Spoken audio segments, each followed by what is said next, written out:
Le roi Mohamed VI et le président sénégalais Macky Sall ont procédé hier à la pose de la première pierre du quai de pêche Soumbédioune, un projet proposé par le Royaume du Maroc à la République du Sénégal qui s'inscrit dans le cadre de la coopération Sud-Sud et se veut un témoignage fort des liens d'amitié existants entre les deux nations, rapporte le quotidien sénégalais Ferlo.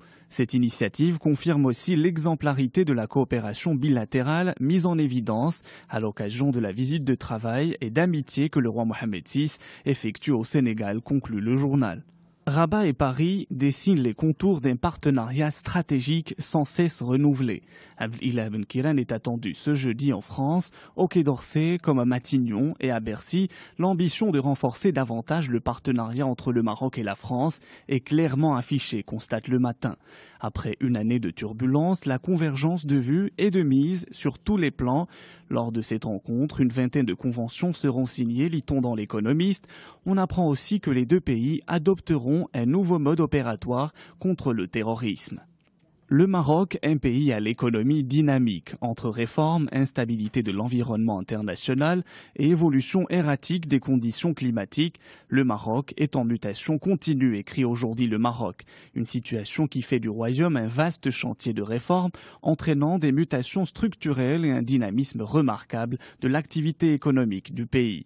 En Algérie, Abdelmalek Sellal est sur toutes les unes. Le Premier ministre a employé hier un langage de vérité en reconnaissant que le pays vit une situation des plus délicates au plan économique, nous informe El Watan.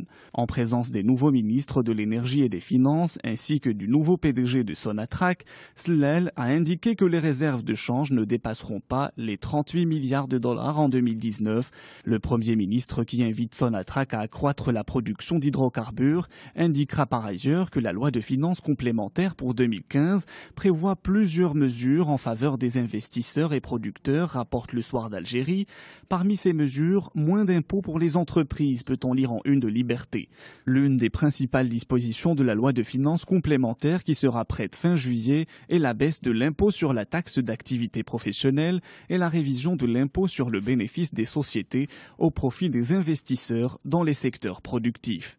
En France, le quotidien Le Monde titre sur la percée spectaculaire de la gauche anti-austérité. Après les élections locales dimanche dernier, le parti de la gauche Podemos remporte la mairie de Barcelone et devrait co-diriger Madrid. Le parti au pouvoir subit une nette défaite, perdant 10 points par rapport aux précédentes élections en 2011, note le journal.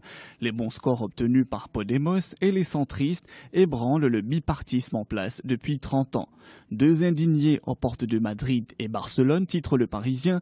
Le Figaro fait le portrait d'Ada Colau et de Manuela Carmena, les deux femmes fortes qui ont conduit leur parti à la victoire.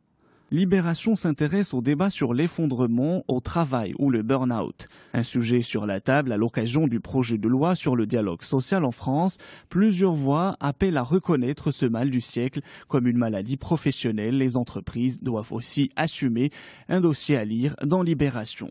La transition énergétique en France est en une de Direct Matin.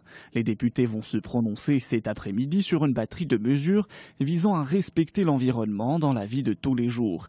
Un enjeu hautement symbolique alors qu'approche la conférence de Paris sur le climat en décembre prochain, annoncée comme un des points forts du quinquennat. Logement, transport, déchets alimentaires, le texte propose des mesures concrètes pour lutter contre le dérèglement climatique et préserver les ressources naturelles.